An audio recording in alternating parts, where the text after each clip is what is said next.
ان الحمد لله نحمده ونستعينه ونستغفره ونعوذ بالله من شرور انفسنا ومن سيئات اعمالنا من يهده الله فلا مضل له ومن يضلل فلا هادي له واشهد ان لا اله الا الله وحده لا شريك له واشهد ان محمدا عبده ورسوله اما بعد فان خير الحديث كتاب الله وخير الهدي هدي محمد صلى الله عليه واله وسلم وشر الامور محدثاتها وكل محدثة بدعة وكل بدعة ضلالة وكل ضلالة في النار.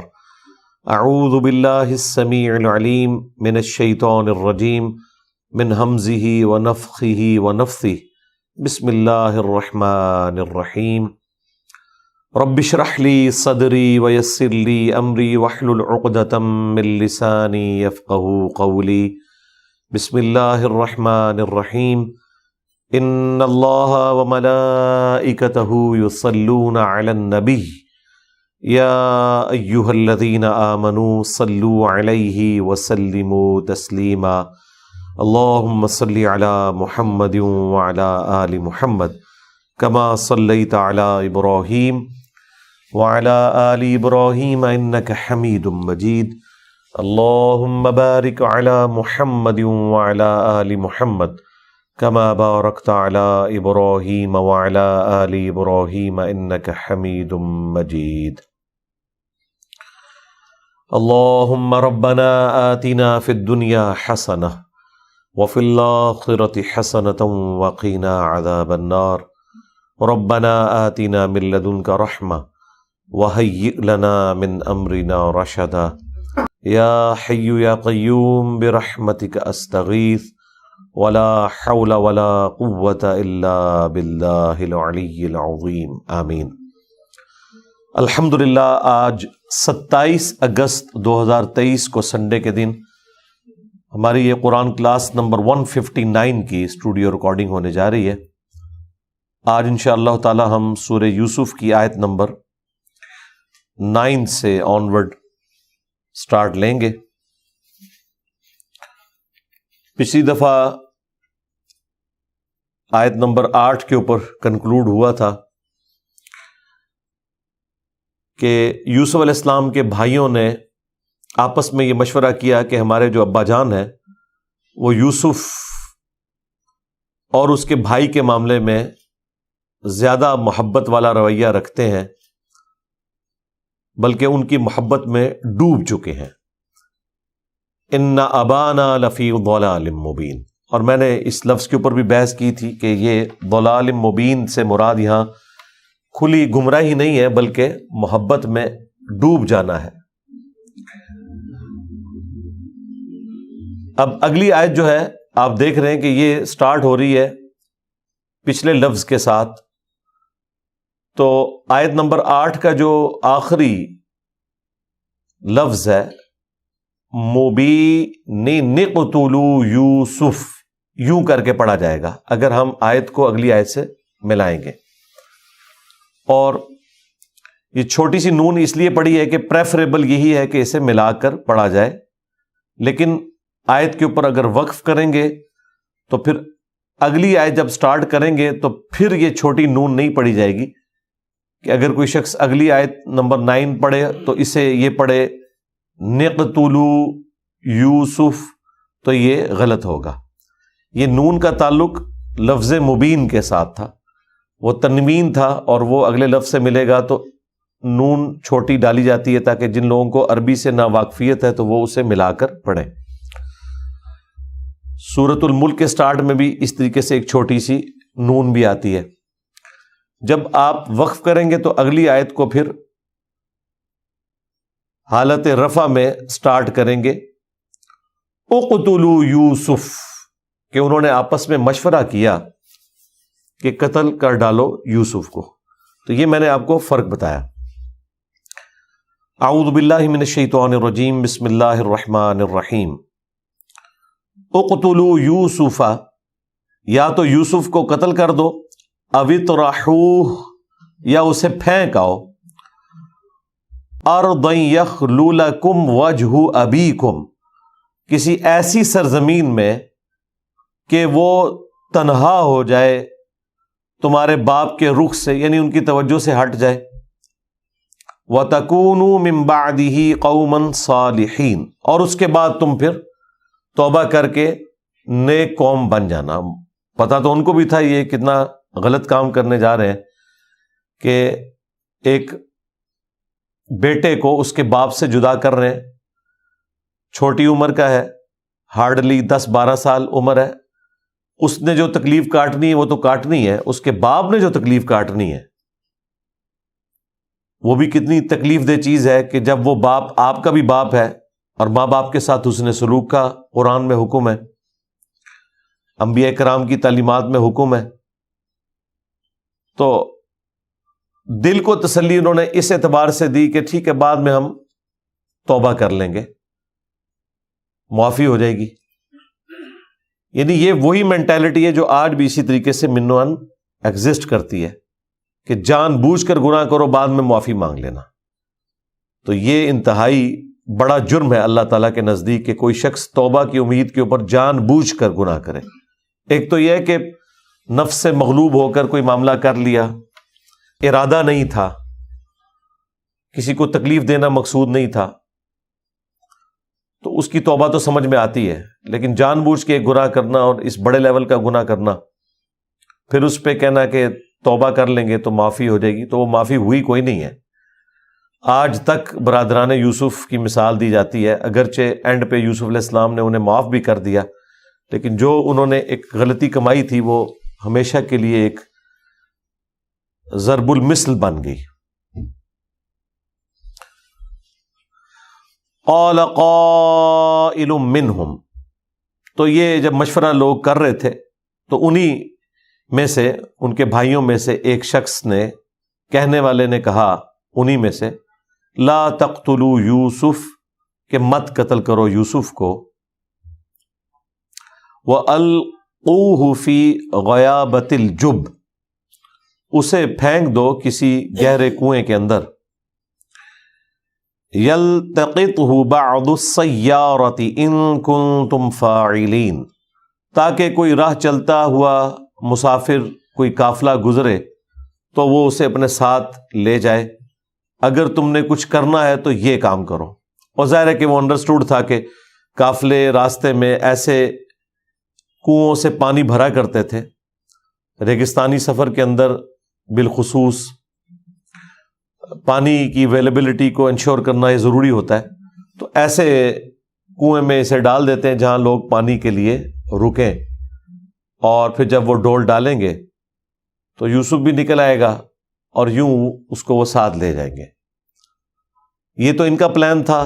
دوسری طرف اللہ تعالیٰ نے اس کنویں کے اندر ہی جبرائیل علیہ السلام کو یوسف علیہ السلام کی طرف بھیجا اور چھوٹی عمر میں انہیں تسلی دے دی کہ اب آپ کی آزمائش کا وقت شروع ہوا چاہتا ہے، ایک دن آئے گا کہ آپ اپنے بھائیوں کو اس کی خبر دے دیں گے جو انہوں نے آپ کے ساتھ کیا ہے، لیکن بہرحال اب اسے تقدیر الہی سمجھ کے قبول کریں۔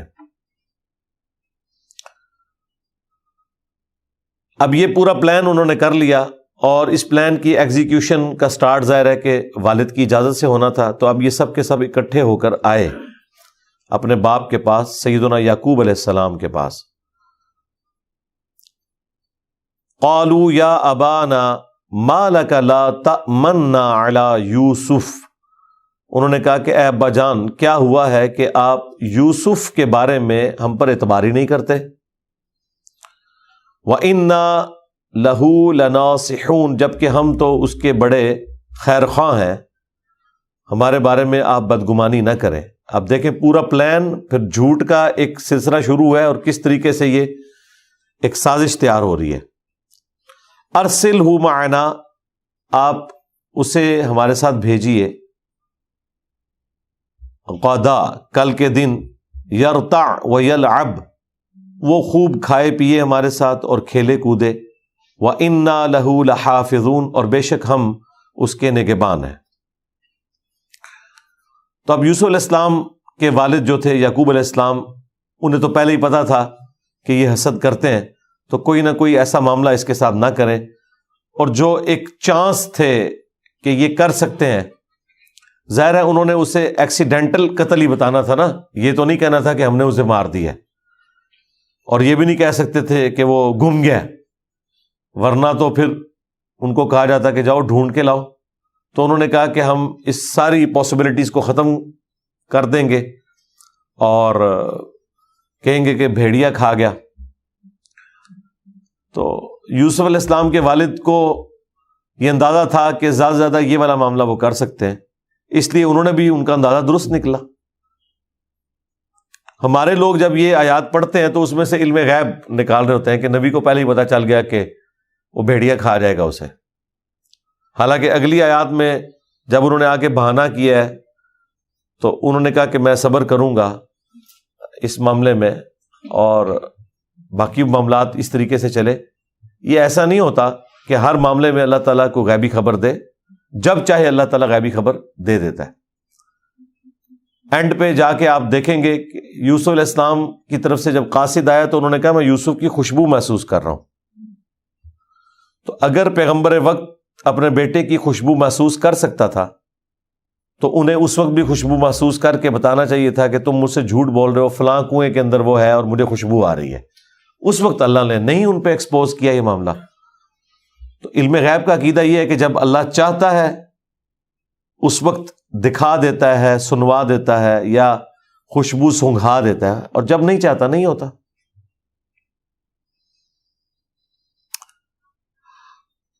قال انی لیحزننی ان تذهبوا به، انہوں نے کہا کہ مجھے یہ بات غم میں مبتلا کرتی ہے کہ تم اسے ساتھ لے جاؤ، وَأَخَافُ أَن يَأْكُلَهُ الذِّئْبُ وَأَنْتُمْ عَنْهُ غَافِلُونَ، اور تم اس کے بارے میں غفلت کا شکار ہو اس حال میں کہ اسے بھیڑیا کھا جائے، اور تم اپنی سیر و تفریح کے اندر مگن ہو، تو مجھے یہ چیز ڈر میں مبتلا کرتی ہے۔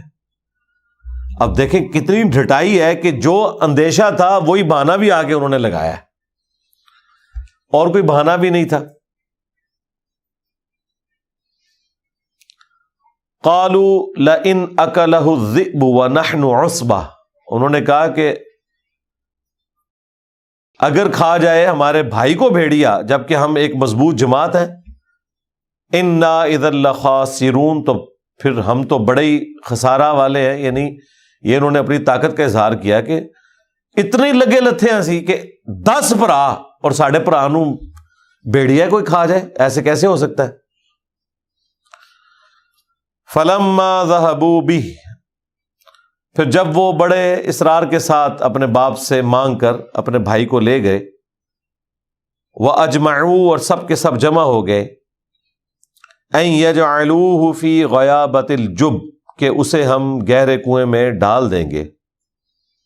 تو پھر انہوں نے وہ اپنی جو ایک سازش تیار کی تھی وہ کر گزرے، تو اس کنویں والی حالت میں حضرت یوسف علیہ السلام اس گہرے کنویں میں تھے، تو اللہ تعالیٰ نے ان کی طرف وحی بھیجی، وَأَوْحَيْنَا إِلَيْهِ، تو ہم نے اس کی طرف وحی بھیجی ان کی تسلی کے لیے، لَتُنَبِّئَنَّهُمْ بِأَمْرِهِمْ، کہ ایک وقت آئے گا کہ تم ضرور اپنے بھائیوں کو اس معاملے کی خبر کر دو گے، ہذا، جو یہ ایک فعل انہوں نے کیا، یعنی ان کی سرزنش کرو گے، وَهُمْ لَا يَشْعُرُونَ، اور اس وقت وہ تمہارے اس رتبے کو جانتے بھی نہیں ہوں گے کہ تم کو ہم کس اعلیٰ مقام پر پہنچائیں گے کہ یہ سارے بھائی تمہارے پاس سوالی بن کر آئیں گے، اور اس وقت پھر اس حالت میں جب کہ تم ان پر اختیار بھی رکھتے ہوگے، تم ان کے برے عمل کے بارے میں انہیں خبر دے دو گے۔ یہ ایک چھوٹی سی بات یوسف علیہ السلام کے لیے بہت بڑی ڈھارس تھی کہ انہوں نے پھر آلموسٹ 40 سال جدائی کے گزارے۔ وَجَاءُوا أَبَاهُمْ عِشَاءً يَبْكُونَ، تو اب یہ ساری انہوں نے حرکت جو کرنی تھی وہ کر دی، اور وہ سب کے سب آئے اپنے باپ کے پاس عشاء کے وقت، رات کے وقت، روتے ہوئے، گریہ وزاری کرتے ہوئے۔ ظاہر ہے کہ رونا تو شرط تھا، رو کے ہی منوایا جا سکتا ہے کہ انہیں بھی غم ہے، ادروائز صرف آ کے ایک خبر دیتے تو وہ اپنی شکل سے کیسے جسٹیفائی کر سکتے تھے۔ اور یہ ایک ایسا رونا ہے کہ یہ آج تک اسی طریقے سے چل رہا ہے۔ کئی علماء بھی ہیں وہ اپنی جھوٹی کہانیاں رو کر پبلک تک پہنچا دیتے ہیں اور رونے پیٹنے کو دلیل بناتے ہیں، آنسوؤں کو دلیل بناتے ہیں اپنے حق پہ ہونے کی، حالانکہ حق پہ ہونے کی دلیل آنسوؤں کے ساتھ رونا نہیں ہے۔ حق پہ ہونے کی دلیل حق پر ہونا ہے۔ قالوا یا ابانا، انہوں نے کہا کہ اے ابا جان، انا ذهبنا نستبق وترکنا یوسف عند متاعنا، اے ابا جان ہم آپس میں دوڑ لگا رہے تھے، ایک دوسرے سے آگے نکلنے کی کوشش کر رہے تھے، کھیل کود رہے تھے، اور ہم نے یوسف کو اپنے سامان کے پاس چھوڑ دیا۔ فَأَكَلَهُ الذِّئْبُ، تو اسے بھیڑیا کھا گیا۔ اب اپنے اس جھوٹ میں طاقت پیدا کرنے کے لیے ساتھ ہی کہہ رہے ہیں وَمَا أَنْتَ بِمُؤْمِنٍ لَنَا، اے ابا جان آپ ہماری بات کا یقین تو نہیں کریں گے، لیکن حقیقت یہی ہے کہ بھیڑیا کھا گیا یوسف کو۔ وَلَوْ كُنَّا صَادِقِينَ، اگرچہ ہم سچے بھی ہوں تب بھی آپ نے ہماری اس بات کا یقین نہیں کرنا۔ ظاہر ہے کہ انہیں پتا تھا یہ کتنی کمزور گراؤنڈ کے اوپر کھڑے ہوئے ہیں۔ یہاں پہ پبلک میں مشہور کیا ہوا ہے کہ یوسف علیہ السلام کے بھائیوں نے کہا کہ اگر ہم آپ سے جھوٹ بول رہے ہیں تو ہم 14ویں صدی کے علماء میں اٹھائے جائیں۔ یہ بڑا آپ نے پبلک میں سنا ہوگا۔ میرے خیال میں تو 14ویں صدی کے علماء جو ہیں وہ برادران یوسف سے بھی زیادہ گئے گزرے تھے اس حوالے سے۔ ہماری تو 15ویں صدی ہے، یہ 1445 ہجری چل رہا ہے، ہم تو 14ویں صدی میں آئے نہیں ہیں۔ 14ویں صدی میں وہ علماء ہیں کہ جن کے ناموں پہ آج فرقے بنے ہوئے ہیں، وہ ہیں۔ یہ 1445 کا مطلب ہے 1400 مکمل ہو کر 45 سال، یعنی 15ویں صدی کے 45 سال گزرے۔ تو یہ بات ٹھیک ہے یا غلط؟ یقیناً ہے تو سٹوری، لیکن اس کے باوجود اس جھوٹی بات کو بھی ہم صحیح ماننے کے لیے تیار ہیں کہ واقعی اس سے بدترین مثال کوئی اور دی نہیں جا سکتی تھی، تو ہم اس جھوٹ کی بھی تصدیق کر دیتے ہیں کہ مثال کی حد تک تو بات ٹھیک ہے سمجھانے کے لیے۔ میرا خیال ہے جو علماء کا طبقہ ہے انہیں خود اپنے بزرگوں کے اوپر غور و تفکر کرنا چاہیے، 14ویں صدی کے علماء کے بارے میں جو انہوں نے یہ جھوٹ مشہور کیا ہوا تھا۔ بہرحال جو انہوں نے کرنا تھا وہ کیا، تو اپنی بات میں مزید وزن پیدا کرنے کے لیے وَجَاءُوا عَلَىٰ قَمِيصِهِ بِدَمٍ كَذِبٍ، وہ لے آئے یوسف علیہ السلام کی قمیض کے اوپر جھوٹا خون لگا کر۔ اب خون ظاہر ہے وہ انسانی خون تو نہیں تھا، کسی بھیڑ بکری کا خون لگایا ہوگا انہوں نے، اور اس میں ان سے مس ہینڈلنگ بھی ہوگی، جو ہمیں روایتوں میں ملتا ہے۔ قرآن میں تو اس کی کوئی تفصیل نہیں ہے کہ وہ قمیض بالکل صحیح سلامت تھی۔ اگر بھیڑیے نے یوسف علیہ السلام کو کھایا ہوتا تو کپڑے کی جو قمیض ہے وہ بھی تار تار ہو جاتی، تو وہ ثابت قمیض کے اوپر ہی خون لگا کے آگے۔ تو یہ بات صحیح بھی لگتی ہے کیونکہ حضرت یعقوب علیہ السلام کو قرائن کے ذریعے پتہ چل گیا کہ انہوں نے یہ سب کچھ جھوٹ گھڑا ہے۔ قال، تو آپ نے فرمایا بل سولت لکم انفسکم امرا، بلکہ تمہارے نفسوں نے تمہارے لیے آراستہ کر دیا ہے تمہارا یہ کام جو تم نے جرم کیا ہے۔ فصبر جمیل، تو میں اس معاملے میں صبر ہی کروں گا۔ واللہ المستعان علی ما تصفون، اور اللہ تعالی سے مدد مانگوں گا اس پر جو تم نے میرے ساتھ یہ دھوکہ بازی کی ہے، اس معاملے میں اللہ ہی سے مدد طلب کروں گا۔ یعنی پیغمبر کو یہ بات پتہ چل گئی تھی کہ یہ جھوٹ کر رہے ہیں، لیکن یہ بھی اللہ تعالیٰ نے ان کے لیے ایک آزمائش رکھی تھی، تو وہ اللہ ہی کی طرف رجوع لائے۔ وجاءت سیارۃ، تو وہاں سے ایک قافلہ گزرا، فارسلوا واردہم فادلی دلوہ، تو وہ قافلے نے پانی کے لیے اپنا جو ایک پیمانہ تھا یا برتن تھا، ڈول، وہ لٹکایا رسی کے ساتھ۔ تو ظاہر ہے کہ جب وہ ڈول نیچے پہنچا تو وہی کے ذریعے یوسف علیہ السلام کو بتا دیا گیا تھا کہ آپ کو نکالنے کا ہم سبب کریں گے۔ تو یوسف علیہ السلام اس ڈول کو پکڑ کر یا رسی کو پکڑ کر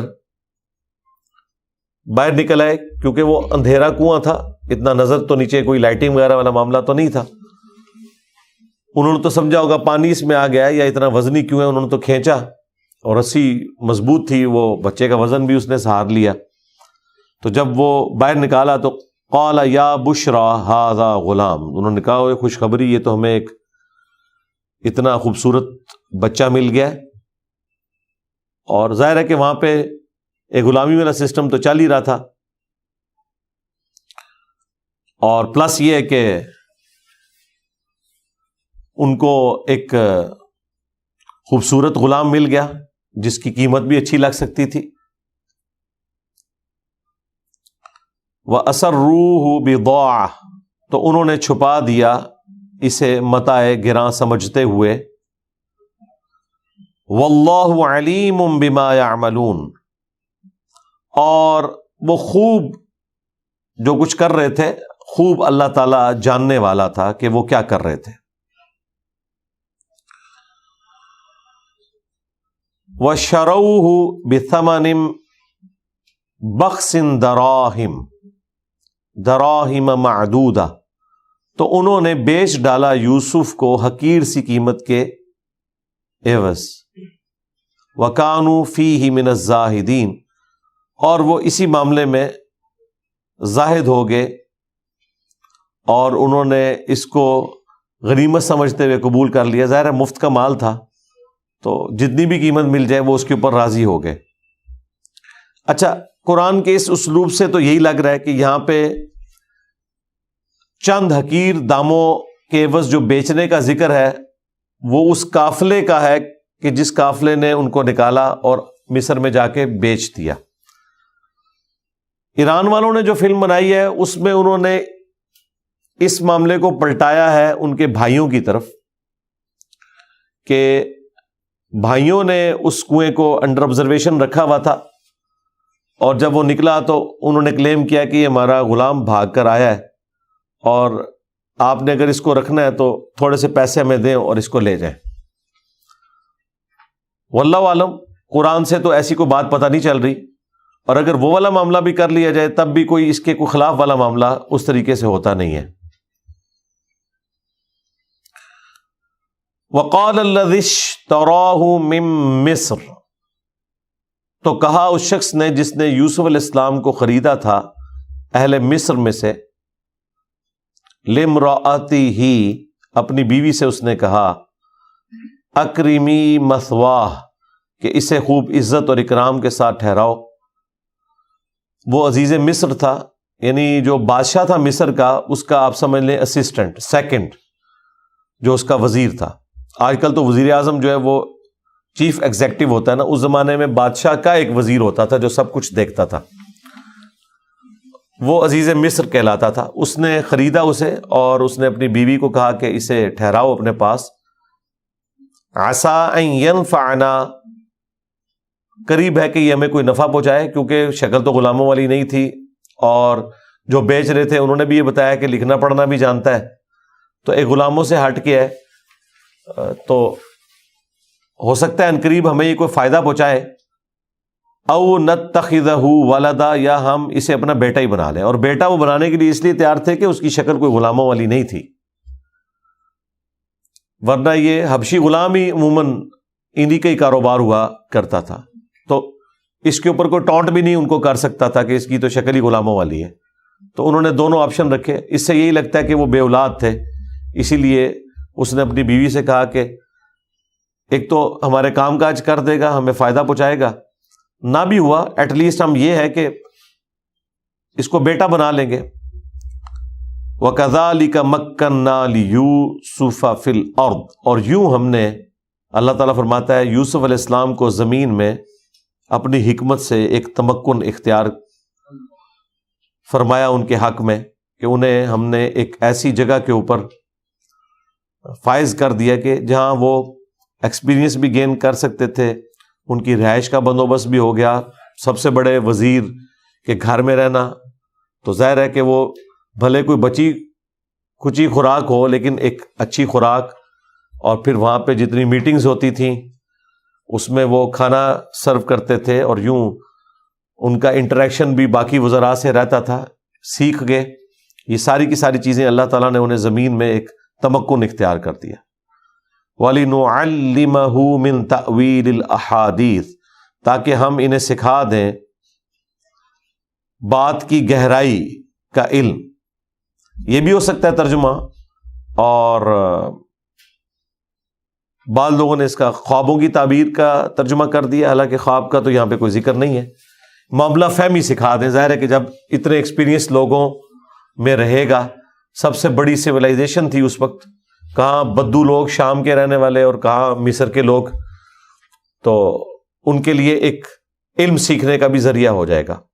واللہ غالب علی امرہ، اور اللہ تعالیٰ اپنے ہر کام کے اوپر غالب ہے. ولکن اکثر الناس لا یعلمون، لیکن اکثر لوگ اس حقیقت کو نہیں جانتے. اور ان اکثر لوگوں میں یوسف علیہ السلام کے بھائی بھی شامل ہیں. انہوں نے کیا برائی سوچی اپنے بھائی کے حق میں، اور اللہ تعالیٰ نے اسی شر میں سے کتنا بڑا خیر ان کے لیے نکال دیا. اور اللہ تعالیٰ عموماً کرتا ایسے ہی ہے کہ مردے میں سے زندہ کو نکال دیتا ہے. وہ تو کنکلوڈ کر بیٹھے تھے اپنے بھائی کو، لیکن اللہ تبارک و تعالیٰ نے ان کے لیے ایک ایسا معاملہ کیا کہ مستقبل میں انہیں مصر کی سب سے کی پوسٹ کے اوپر بٹھا دیا. بعد میں اسی عزیز مصر کی پوسٹ کے اوپر یوسف علیہ السلام آ گئے. وَلَمَّا بَلَغَ أَشُدَّهُ، اور جب وہ اپنی جوانی کی عمر کو پہنچے، آتَيْنَاهُ حُكْمًا وَعِلْمًا، تو ہم نے انہیں حکم اپنی طرف سے اور علم عطا فرمایا. یا حکم سے مراد ہے نبوت، اور علم عطا فرمایا، خوابوں کی تعبیر کا بھی علم عطا فرما دیا، معاملہ فہمی بھی، اور ایکسپیرینس سے بھی انہوں نے بہت کچھ حاصل کر لیا. وَكَذَلِكَ نَجْزِي الْمُحْسِنِينَ، اور یوں ہی ہم جزا دیتے ہیں، بدلہ دیتے ہیں نیکوکاروں کو، جو صبر کی روش اختیار کرنے والے لوگ ہیں. ان کو وقتی طور پر تکلیف آتی ہے، پھر دیکھیں کہ ایک آسانی والا معاملہ ہو گیا ان کے لیے. صرف ایک جدائی والا ایشو تھا، باقی تو ان کی زندگی پہلے جو ایک تکلیف کی زندگی تھی، ایک گڈریوں والی زندگی جس میں آپ اتنی تکلیف سے 2 وقت کی روٹی حاصل کرتے ہیں، اس سے اگر آپ کمپیئر کریں تو یہ اسی طریقے سے ہے جس طرح یہاں غریب علاقے سے کوئی شخص یورپ اور امریکہ میں جا کے سیٹل ہو جائے اور ہر طرح کی نعمت اسے دستیاب ہو جائے. تو یوسف علیہ السلام کے لیے یہ والا معاملہ تو آسان ہو گیا، اور اس کی وجہ سے جدائی کا غم سہنا بھی آسان ہو گیا، جبکہ انہیں یہ تسلی بھی دی گئی تھی کہ یہ جدائی بھی ایک دن ختم ہو جائے گی. تو ایک آسانی والا معاملہ ان کے لیے ہو گیا. لیکن یہ اس وقت تک ابھی جو 10 سال کی قید ان کا انتظار کر رہی ہے وہ ان کو نہیں پتا. ہاں، اتنی بھی کوئی آسانی نہیں ہوئی ہے. ٹھیک ہے، بہرحال اللہ تعالیٰ نے ان کو ان تمام تکلیف سے گزار کے ایک بڑے منصب کے لیے مبعوث کرنا تھا، تو پھر سب کچھ برداشت کرنا پڑتا ہے. وَرَاوَدَتْهُ الَّتِي هُوَ فِي بَيْتِهَا عَن نَفْسِهِ، اور بہلانے پھسلانے لگی وہ عورت جس کے گھر میں وہ تھے، یعنی وہی جس نے ان کو بیٹے کی طرح پالا تھا. اس پہ ایسا شیطان سوار ہوا کہ اس نے یوسف علیہ السلام کو برائی کی طرف بلایا. وَغَلَّقَتِ الْأَبْوَابَ، اور اس نے تمام دروازے بند کر دیے. وَقَالَتْ هَيْتَ لَكَ، تو اس نے کہا کہ تم میری اس خواہش کو پورا کرو. قَالَ مَعَاذَ اللَّهِ، تو انہوں نے کہا میں اللہ کی پناہ میں آتا ہوں. إِنَّهُ رَبِّي احسن مثوایا، بے شک میرا جو رب ہے وہ میرا محسن ہے، اس نے مجھے بڑی عزت دی ہے۔ یہاں رب سے مراد سورہ یوسف کے اسلوب میں جو رب آ رہا ہے وہ مالک کے لیے آ رہا ہے، آگے بھی چل کے رب کا لفظ آئے گا مالک کے لیے۔ تو انہوں نے کہا کہ میں اللہ کی پناہ میں آتا ہوں، بے شک جو میرا مالک ہے یعنی تیرا خاوند، اس نے میری بڑی عزت افزائی کی ہے، وہ میرا محسن ہے، میں اس کے ساتھ غداری کیسے کر سکتا ہوں؟ اور اگر یہ ربی سے مراد آپ اللہ کی طرف لے جائیں تب بھی درست ہے، دونوں باتیں بیک وقت درست ہیں، لیکن اکثر جو ترجمہ کرنے والے ہیں انہوں نے ربی کی ضمیر لوٹائی ہے اس کے خاوند کی طرف، اس عورت کے خاوند کی طرف جو کہ یوسف علیہ السلام کا مالک بھی تھا۔ انہ لا یفلح الظالمون، بے شک جو ظلم کرنے والے ہیں وہ کبھی فلاح نہیں پا سکتے۔ وَلَقَدْ هَمَّتْ بِهِ، اور بے شک اس عورت نے برائی کے ساتھ قصد کیا اس کا، یوسف کا۔ وَهَمَّ بِهَا، اور یوسف بھی اس عورت کا قصد کر لیتا۔ لَوْلَا أَن رَأَىٰ بُرْهَانَ رَبِّهِ، اگر وہ اپنے رب کی روشن دلیل نہ دیکھ لیتا۔ اس سے یہ بات بھی پتہ چلی کہ یوسف علیہ السلام بھی برائی کر سکتے تھے اگر اللہ تعالیٰ اسپیشل ان کی پروٹیکشن نہ کرتا۔ اور دوسرا، مرزانہ طور پر یوسف علیہ السلام کو اللہ تعالیٰ نے کوئی ایسی چیز دکھائی جس کی وجہ سے وہ اس برائی سے بچ گئے۔ ظاہر ہے کوئی سبب تو اللہ تعالیٰ نے بنانا ہوتا ہے۔ وہ اسرائیلی روایتوں میں ملتا ہے کہ انہیں حضرت یعقوب علیہ السلام کی شکل دکھائی گئی اور وہ انگلی سے اشارہ کر رہے تھے کہ تم نے یہ کام نہیں کرنا۔ یا عین ممکن ہے جبرائیل علیہ السلام ان کے سامنے ظاہر ہوں اور انہوں نے ان کو گائیڈ کیا ہو، یا جس طریقے سے وہ ایران والوں نے فلم میں فلمایا کہ وہ عورت جو ہے انہیں شیطان کی نظر آنے لگی، یعنی وہ شکل اس کی شیطان والی انہیں دکھنے لگی۔ تو یہ ایک بہت بڑی ایک ان کے لیے آبزرویشن تھی۔ بہرحال کوئی بہت غیر معمولی چیز ہے جو اللہ تعالیٰ نے کہا کہ روشن دلیل ہم نے ان کو دکھائی ہے، وہ کوئی بھی دلیل ہو سکتی ہے، اس کی تفصیل بیان نہیں کی گئی ہے۔ تو اس کی وجہ سے وہ اس عورت کے فتنے سے بچ گئے۔ اس سے یہ بھی پتہ چلا کہ یہ اتنا بڑا فتنہ ہے کہ وہ عورت جو اس کی ماں تھی، منہ بولی ماں تو تھی، اور اس عورت کو بھی دیکھیں کہ اس نے بچوں کی طرح جس لڑکے کو پالا، اس کے ساتھ وہ برائی میں مبتلا ہونے والا معاملہ اس کو شیطان نے اکسایا۔ اسی لیے اسلام نے منہ بولے ماں بیٹے بہن بھائی کا رشتہ نہیں رکھا ہوا، سیدھی سی بات ہے، وہ اس میں اس طرح کے چانسز ہو جاتے ہیں جب تک کہ محرم والا رشتہ نہ ہو۔ كَذَلِكَ لِنَصْرِفَ عَنْهُ السُّوءَ وَالْفَحْشَاءَ، یہ دلیل ہم نے اس لیے دکھائی کہ تاکہ اس کے ذریعے سے ہم اس طریقے سے دور کر دیں یوسف سے وہ برائی اور بے حیائی کے کام کو۔ اِنَّهُ مِنْ عِبَادِنَا الْمُخْلَصِينَ، بے شک وہ ہمارے مخلص یعنی چنے ہوئے بندوں میں سے ایک تھے۔ یہ لفظ ہے مخلص، دو لفظ ہیں عربی میں، ایک ہے مخلص جو اردو میں بھی استعمال ہوتا ہے۔ مخلص کہتے ہیں بڑا خالص ہے یہ بندہ، اخلاص شو کرنے والا۔ ہر مسلمان کی، مؤمن کی یہ خواہش ہوتی ہے کہ وہ مخلص ہو، اللہ کے لیے اپنے دین کو خالص کرے، کمٹمنٹ شو کرے، کمیٹڈ ہو۔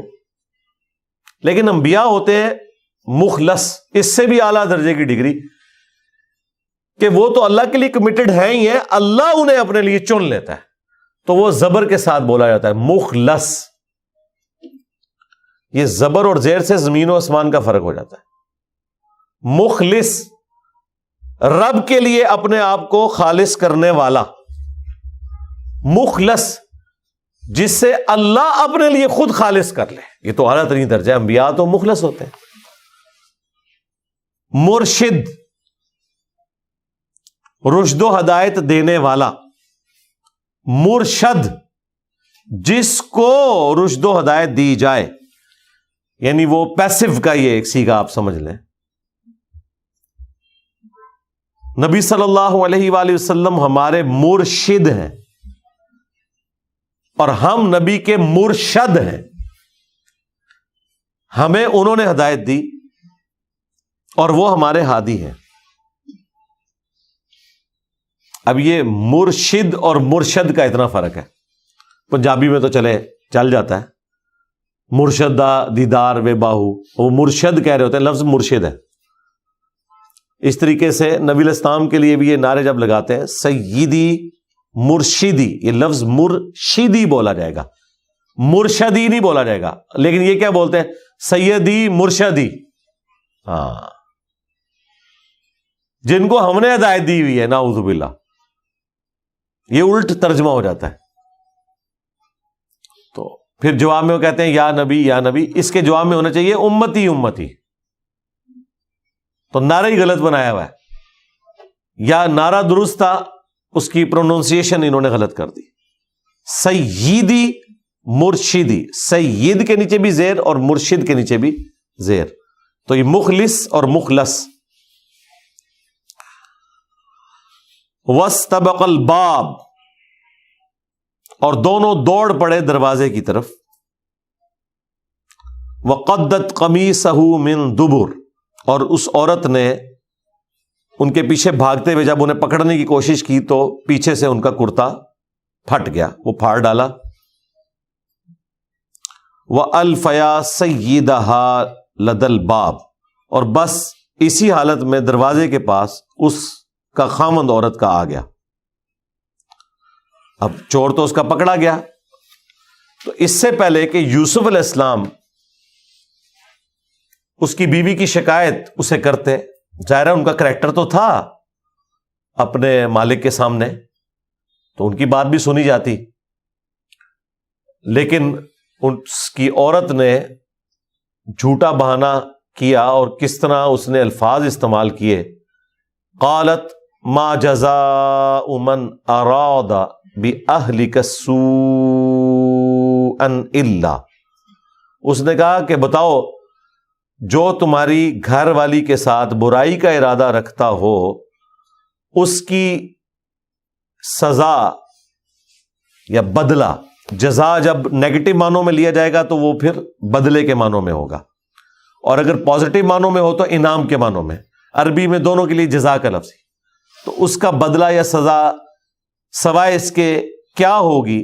الا ان یسجن او عذاب علیم، کہ یا تو اسے قید میں ڈال دیا جائے یا اسے دردناک سزا دی جائے.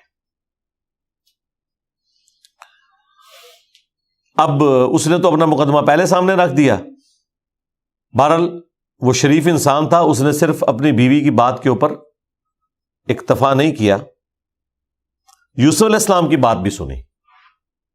قال، یوسف علیہ السلام نے کہا ہی راودتنی عن نفسی، یہ جو کچھ بول رہی ہے تو جھوٹ کہہ رہی ہے، بلکہ اسی نے مجھے اپنی طرف بلانے کی اور بہلانے کی ناکام کوشش کی تھی.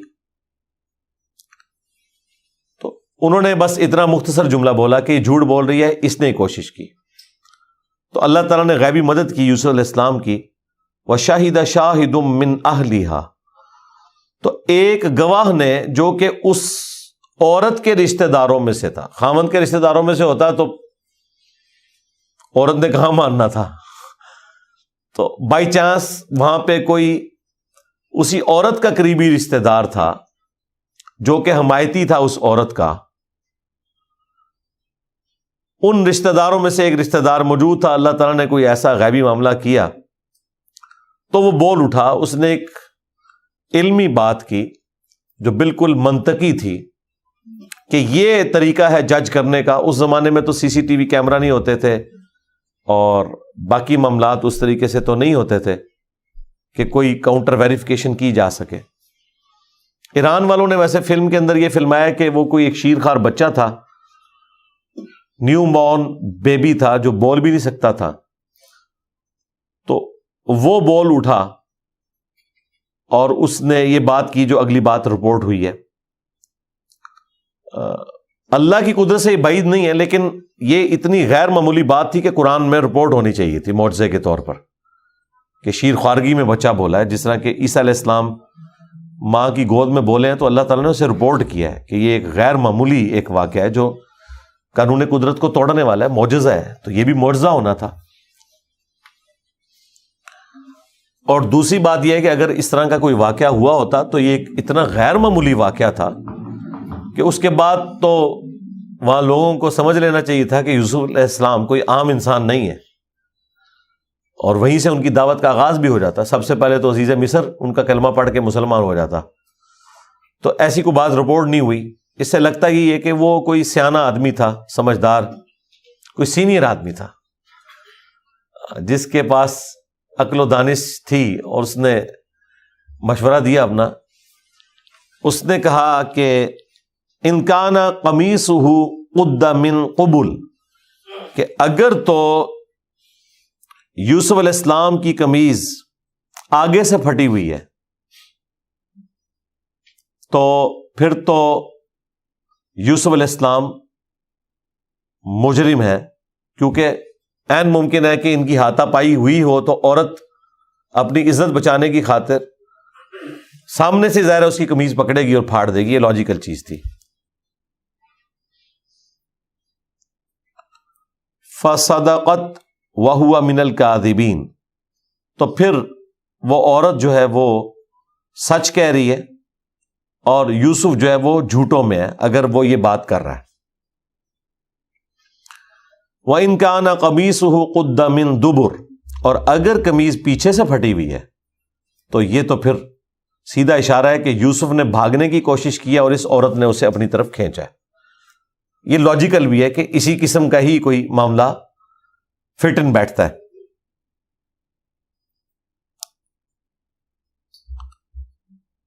وَإِن كَانَ قَمِيصُهُ قُدَّ مِن دُبُرٍ، اور اگر یہ پیچھے سے قمیض پھٹی ہوئی ہے، فَكَذَبَتْ وَهُوَ مِنَ الصَّادِقِينَ، تو پھر یہ عورت جھوٹی ہے اور وہ سچوں میں سے ہے۔ دیکھیں واقعی کوئی سینئر ممبر تھا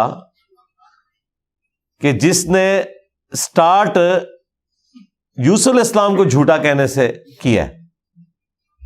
پہلے وہ پاسبلٹی بیان کی ہے جس میں یوسف علیہ السلام جھوٹے تھے، اور پھر وہ پاسبلٹی بیان کی ہے جس میں یوسف علیہ السلام سچے تھے، اور دوسری اس نے سمجھداری یہ کی ہے کہ اس نے اس کی بیوی کو ڈائریکٹلی جھوٹا یا سچا نہیں کہا، بلکہ کہا کہ یہ جھوٹ بول رہی ہے، لیکن یوسف علیہ السلام کے لیے کیا لفظ استعمال کیے ہیں کہ جھوٹوں میں سے ہے، اور اگر یہ معاملہ ہوا ہے تو یہ سچوں میں سے ہے۔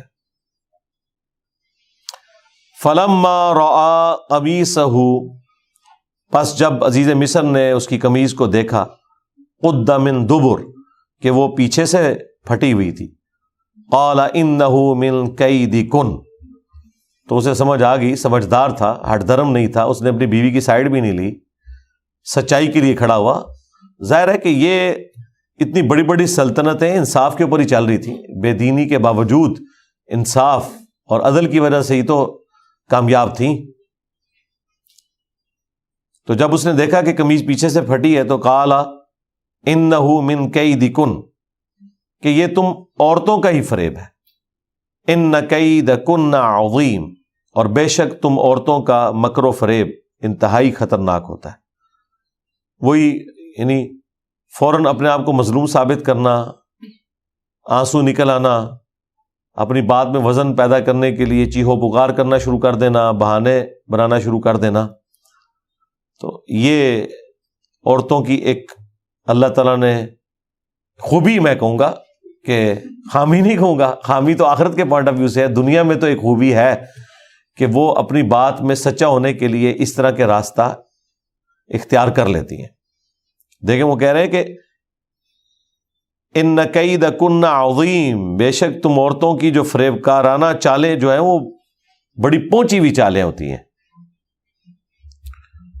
یوسف، اور پھر عزیز مصر نے یوسف علیہ السلام سے کہا اعرض عن ھذا، تو ایک اچھا انسان ہے، اس معاملے کو جانے دو، یعنی یہ جو گھر کے اندر معاملہ ہوا ہے یہ پردے میں ہی رہے، تم نے باہر کسی سے بات نہیں کرنی، اس معاملے کو یہیں دفن کر دو۔ ظاہر ہے کہ اتنی تو اس نے اپنی بیوی کو فیور دی کہ اسے سزا نہیں دی، ناراض تو ہوا ہوگا. فلم میں تو انہوں نے دکھایا کہ وہ مرتے دم تک پھر ناراض ہی رہا ہے، بس ضرورتاً ہی گفتگو کرتا تھا، اور یہ ریالٹی بھی لگتی ہے اسی طرح ہی ہوا ہوگا کہ ایک عورت کو اتنی عزت سے رکھا ہو اتنے بڑے منصب کے اوپر، اور پھر وہ اس قسم کی حرکت کرے. اور اپنی بیوی سے اس نے کہا وَاسْتَغْفِرِي لِذَنبِكَ، کہ تو اپنے گناہ کی معافی مانگ، إِنَّكِ كُنْتِ مِنَ الْخَاطِئِينَ، بے شک تو ہی قصورواروں میں شامل ہے. اب یہ گناہوں کی معافی کوئی اللہ سے مانگنے والی نہیں تھی، یا شاید کوئی ٹوٹی پوٹی فارم میں ان کے جو دیوتا ہوں گے، پلس یہ کہ حقوق العباد والا جو معاملہ ہے وہ تو ظاہر ہے انصاف کا تھا.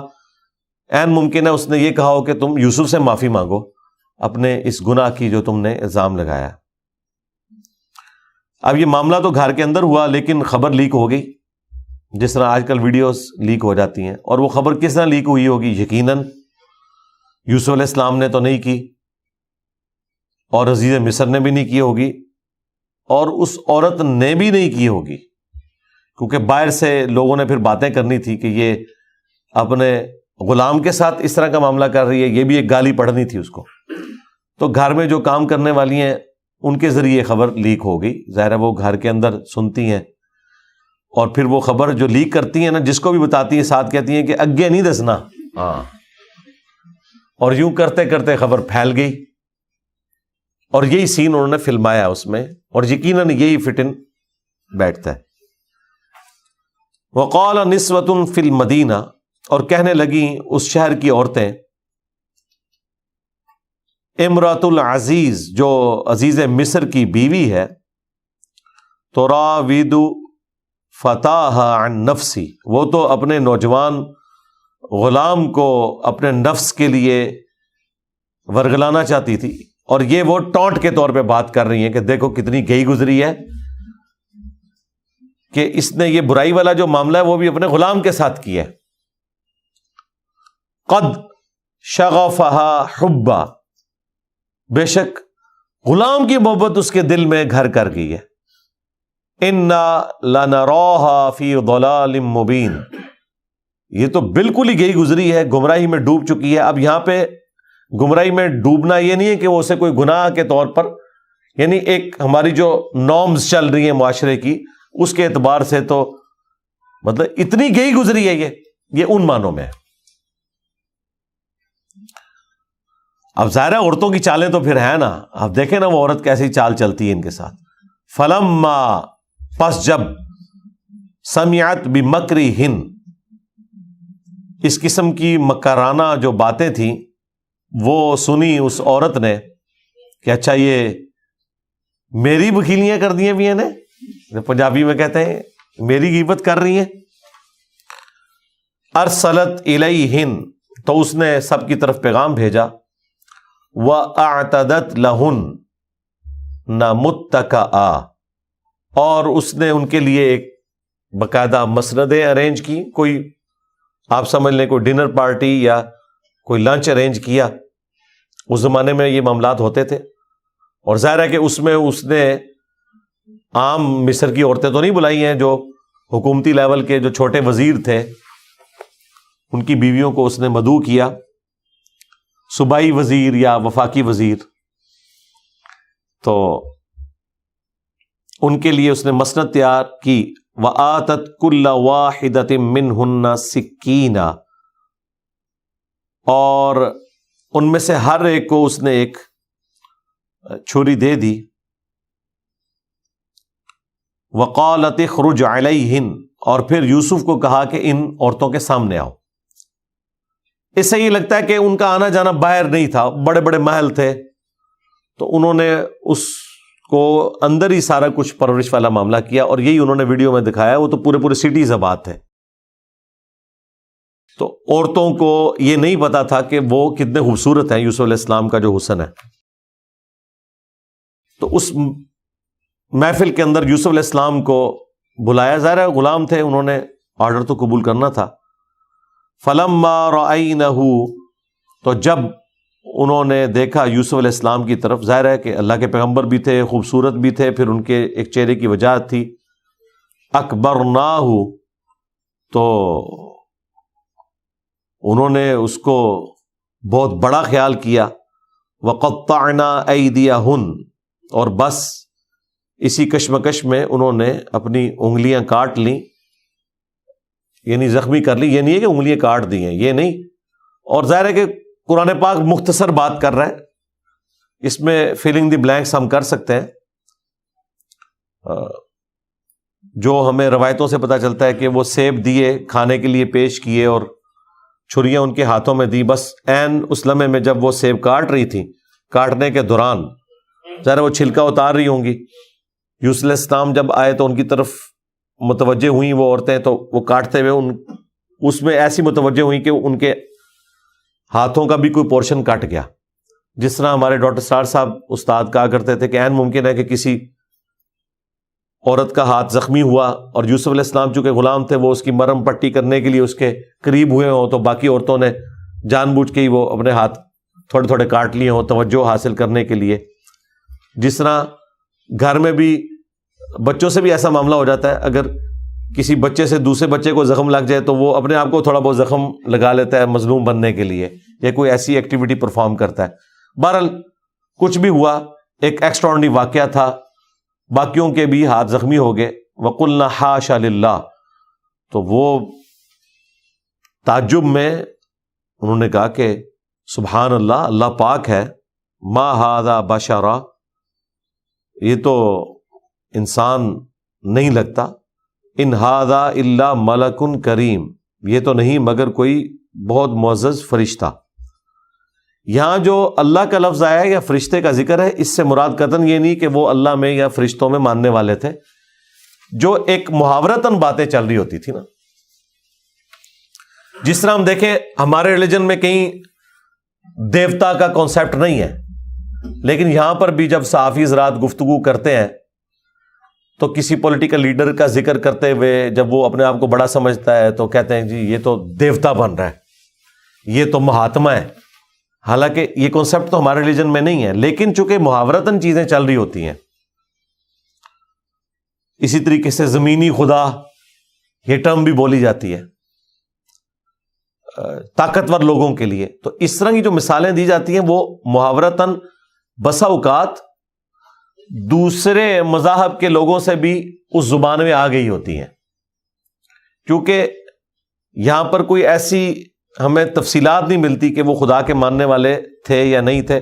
اس کے الٹ ضرور ملے گا جب یوسف علیہ السلام جیل میں جائیں گے اور وہاں دعوت توحید رکھیں گے, اور وہ بتائیں گے کہ یہ جو بت تم نے گھڑ لی ہیں میں اللہ تعالیٰ نے ان کی کوئی سند نازل نہیں کی, تو عین ممکن ہے ان کا بھی وہی عقیدہ ہو کہ اوپر ایک خدا ہے, باقی یہ چھوٹے چھوٹے جو آلیہ ہیں جن کے بت بنائے ہوئے ہیں, چھوٹے چھوٹے دیوتا ہیں, گاڈز ہیں, اس قسم کا ہی ان کا کانسیپٹ ہو.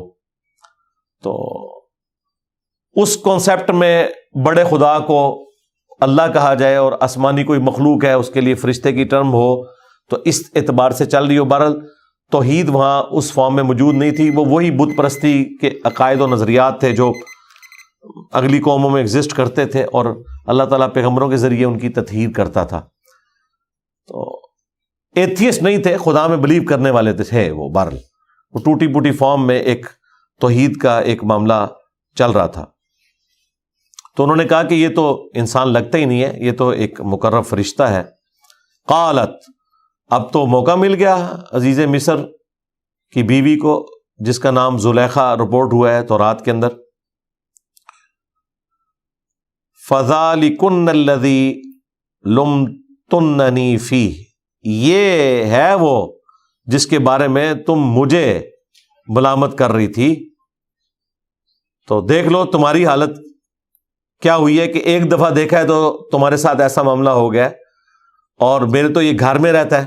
یعنی وہ اپنے گناہ کو ابھی بھی جسٹیفائی کر رہی ہے, اپنی اس بغاوت کو. اور دیکھیں اگلی دلیری, وَلَقَدْ رَاوَدتُّهُ عَن نَفْسِهِ, میں نے اسے بہت کوشش کی ہے اپنی طرف بلانے کی. فَاسْتَعْصَمَ, لیکن اس نے اپنے آپ کو بچا کے رکھا ہے بڑا پکا ہے, یہ کننا ہے یار. وہ تو اس کو برائی کے طور پہ ذکر کر رہے ہوں گے نا, کوئی تعریف کے لیے نہیں کیا, کیونکہ اگلے الفاظ دیکھیں, وَلَئِن لَّمْ يَفْعَلْ مَا آمُرُهُ، اگر اس نے وہ کام نہ کیا برائی کا جس کی طرف میں اسے مائل کر رہی ہوں، لَيُسْجَنَنَّ، تو میں ضرور اسے قید میں ڈلوا دوں گی، یہ قید میں ڈلوا دیا جائے گا، وَلَيَكُونَ مِنَ الصَّاغِرِينَ، تو یہ ضرور ہو جائے گا چھوٹے لوگوں میں، بے آبرو لوگوں میں، ذلیل و خوار ہو جائے گا۔ یعنی وہ یہ سمجھتے تھے جب آپ کسی کو جیل میں ڈلوا رہے ہیں تو اسے جیل ہوگی تو مراد یہ ہے کہ مجرم ہے، تو یہ کام میں اس کے ساتھ کروں گی۔ یعنی وہ ابھی تک اپنے ان معاملات سے پیچھے نہیں ہٹی اور اپنی اسی ڈھٹائی کے ساتھ اسی برائی کے اوپر قائم ہے۔ اب اس نے تو اپنا پورا پلان کیا ہوا تھا کہ میں اس صورت میں جب یہ میری بات نہیں مانے گا اسے جیل میں ڈلواؤں گی، اور اللہ تعالیٰ کا بھی پلان تھا کہ یوسف علیہ السلام کو یہ بات کلک کی کہ اس وقت اس عورت سے جان چھڑانے کا ذریعہ اب قید خانہ ہی ہے۔ تو پھر انہوں نے اگلی آیات میں آئے گا، وہ انشاءاللہ اگلی دفعہ ہم کور کریں گے، اللہ تعالیٰ سے دعا کی کہ بجائے اس کے کہ میں اس برائی میں مبتلا ہوں تو یا اللہ مجھے جیل کی زندگی، قید خانے کی عزیز ہے اس چیز سے کہ میں برائی میں مبتلا ہو جاؤں اور تیرا باغی ہو جاؤں۔ دیکھیں انہوں نے گناہ سے، بدکاری سے بچنے کے لیے تکلیف برداشت کر لی۔ عموماً آپ کو نیک کام کرنے کے لیے ایک تکلیف برداشت کرنی پڑتی ہے کہ ایفرٹ پٹ کرتے ہیں، برائی سے بچنے کے لیے آپ کو صرف ارادہ کرنا پڑتا ہے کہ میں نے یہ نہیں کرنا۔ مثلا نماز ایک نیکی کا کام ہے، اس کو کرنے کے لیے آپ کو وضو کرنا پڑتا ہے، مسجد میں جانا پڑتا ہے، ارکین جتنے ہیں وہ ادا کرنے پڑتے ہیں۔ لیکن گناہ سے بچنے کے لیے آپ کو کچھ کرنا نہیں پڑتا، صرف ایک فیصلہ کرنا پڑتا ہے۔ گالی منہ میں آئی بھی ہے غصے کی وجہ سے، آپ فیصلہ کرتے ہیں میں نے نہیں نکالنی، تو اس کے لیے آپ کو کوئی ایکسٹرا کام نہیں کرنا پڑتا۔ لیکن دیکھیں پیغمبروں کو برائی سے بچنے کے لیے 9 سے 10 سال کی قید کاٹنی پڑ رہی ہے، تو دیکھیں انہوں نے پھر اپنا آپ منوایا ہے۔ اللہ تعالیٰ جب کسی کو رتبے دیتا ہے تو پھر اس پہ آزمائشیں بھی ڈالتا ہے۔ یہ بڑا پوائنٹ کا نقطہ ہے کہ گناہ سے بچنے کے لیے انہیں 9 سے 10 سال جیل میں کاٹنے پڑے ہیں۔ حالانکہ گناہ سے بچنے کا تو انعام ہونا چاہیے، دنیا میں نہ ملے تو آخرت میں، یہاں گناہ سے بچنے کے لیے انہیں ایک سزا کاٹنی پڑی۔ اور یوسف علیہ السلام کی بھی کتنی بڑائی ہے کہ انہوں نے اس گناہ کی سینسٹیوٹی کو سمجھا کہ میں گناہ سے بچنے کے لیے اگر تکلیف بھی مجھے اٹھانی پڑتی ہے تو میں اللہ تعالیٰ کی بغاوت کا کوئی کام نہ کروں، ہاں میں یہ تکلیف برداشت کروں۔ یہ 9-10 سال تو آپ امیجن نہیں کر سکتے، ایک جوان شخص کی جوانی کا گولڈن پیریڈ، اور کوئی غلط کام بھی نہیں کیا، غلط کام سے اپنے آپ کو بچایا، اس کی سزا کاٹنی پڑ رہی ہے۔ اور اس زمانے کی جیل میں آج کل نہیں جیل کاٹی جاتی۔ اور جس طریقے سے پھر انہوں نے وہ یوسف علیہ السلام سے متعلقہ جو فلم بنائی ہے 45-1 میں جو ڈرامہ سیریل ہے، اس میں جو انہوں نے وہ تکلیفیں دکھائی ہیں نا، وہ دیکھ کے ہی انسان پسیج جاتا ہے۔ حالانکہ انہوں نے تو چند ایک سین فلمائے ہیں، ان کی تو زندگی کے 9 سے 10 سال، کیونکہ بضع سنین آیا ہے، ایک ایک دن سورج طلوع ہونے سے لے کر غروب ہونے تک اور رات پوری کس تکلیف میں انہوں نے کاٹی ہوگی آپ امیجن بھی نہیں کر سکتے۔ اس ماڈرن دور میں جہاں جیل خانوں میں پنکھے بھی لگے ہوتے ہیں، باقی فیسلٹیز بھی، کھانا بھی ملتا ہے، وہاں پر بھی اگر سورج کی روشنی نہ آئے، دن رات کا آپ کو پتہ نہ چلے، تو انسان وقت سے پہلے بوڑھا ہو جاتا ہے، اور کیا اس کے اوپر گزرتی ہے۔ اور وہاں پر جب سیکنڈ جو سب سے بڑی پوسٹ ہے عزیز مصر، اس کی طرف سے وہ بندہ ریفر ہوا ہو جیل خانے میں، تو چھڑانا اس کو کس نے؟ سب سے بڑی پوسٹ کی طرف سے وہ ریکمینڈ ہوا ہے جیل خانے کے لیے، تو پھر اللہ تعالیٰ نے ان کو اس تکلیف سے گزارا الٹیمیٹلی، اور خود انہوں نے دعا کی کہ یا اللہ ٹھیک ہے مجھے جیل کی زندگی منظور ہے۔ وہ انشاءاللہ ہم اگلی دفعہ آیات کور کریں گے۔ سبحانک اللہم وبحمدک، اشہد ان لا الہ الا انت، استغفرک واتوب الیک، وما علینا الا البلاغ المبین۔ جزاکم اللہ خیرا.